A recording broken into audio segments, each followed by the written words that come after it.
Hey guys, welcome back. So today, instead of like a yoga flow, I'm gonna throw in some tutorials as well, or just like how to some specific yoga poses. So today I wanted to break down downward facing dog, or Adho Mukha Svanasana.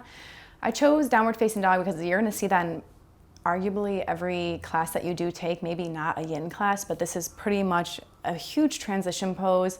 Once you get more advanced or start getting more familiar with the yoga practice, this will eventually become like a resting pose that you can do.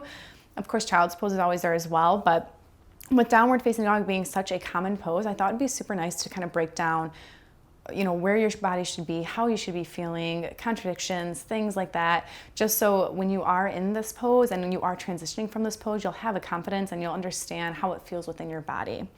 So, of course, for downward facing dog, it's such a popular pose because you're stretching and strengthening every part of your body. You're working your core, you're straightening out and stretching those hamstrings and legs.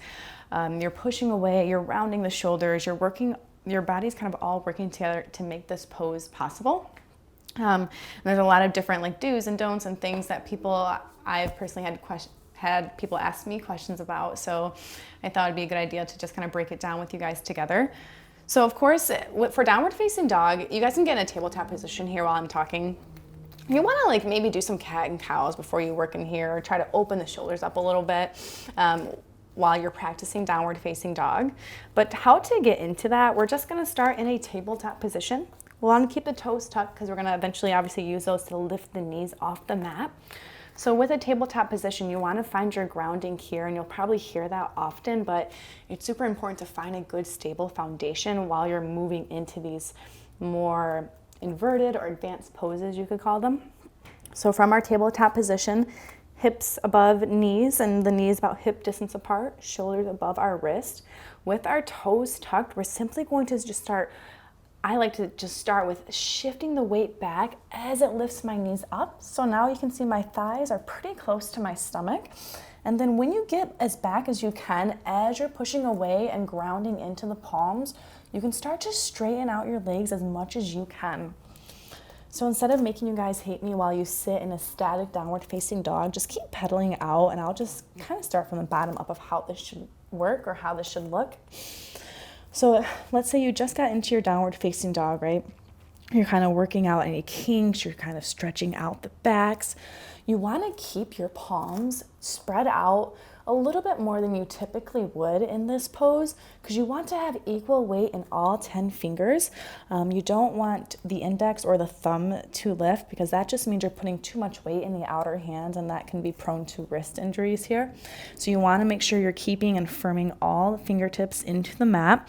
And while you're doing that, it's going to allow you to push your chest closer to your thigh. Now, when you're doing this, you want to work on externally rotating the elbows away, so the elbow ditch or the elbow crease will eventually come in line with your ears here.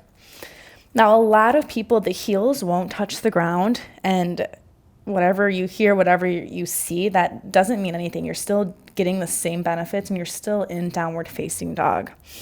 Now, if you're wanting to try to experiment or play with getting those heels down, all you have to do is bend the knees. That's going to allow you to lengthen your spine and then maybe press those heels down. Or you can always just do one heel at a time too. Now, speaking of the spine, you want a long flat back. You don't want to round like this. That's just going to hurt the spine, and it's going to lose some integrity here. So for a long flat spine, I would encourage you to bend the knees here, because that's going to allow you to feel that lengthening, and it's going to allow you to see how that should feel while you keep externally rotating those shoulders away. So moving to like the back or the legs here, you don't want to lock out the knees. You don't want to keep like the joints locked and hurt your knees that way. So always keep a micro bend here in the knees. You want to make sure the legs are about hip distance apart here as well, and the hands are going to be in line with the shoulder here too. So keeping those legs straight, if you're a visual learner, just think of melting the chest towards the thigh. And eventually you want to make sure the neck doesn't have any tension here either. So maybe you think about shaking that out. And eventually maybe that can look at your stomach here, just right in between both legs. So this is pretty much, how downward facing dog is going to look. If you're ever wanting to play with the heels, like I said, maybe just bend one leg at a time. And then if you're ever working on wanting to eventually try to get the heels down to the mat, just work on some hamstring stretches here. And then from here, just to get out, we're going to go the same way. So you'll just come back to that tabletop position. You can always play with downward facing dog that way too. So moving from tabletop back to downward facing dog and then push down. If you ever feel any tightness in your shoulders here too, maybe work on some shoulder opening skills here. So what I mean by that, you can always do just a very gentle puppy pose.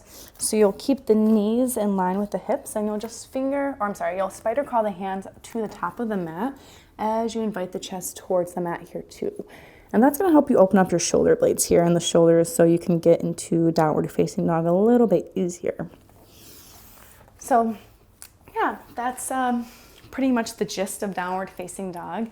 If you try this out, I would encourage you to go back and do other videos now that you kind of know the cueing and how the pose should feel and look in your body. So when you're in one of my regular yoga flows that I have up, you can experiment and feel more confident in that specific asana here.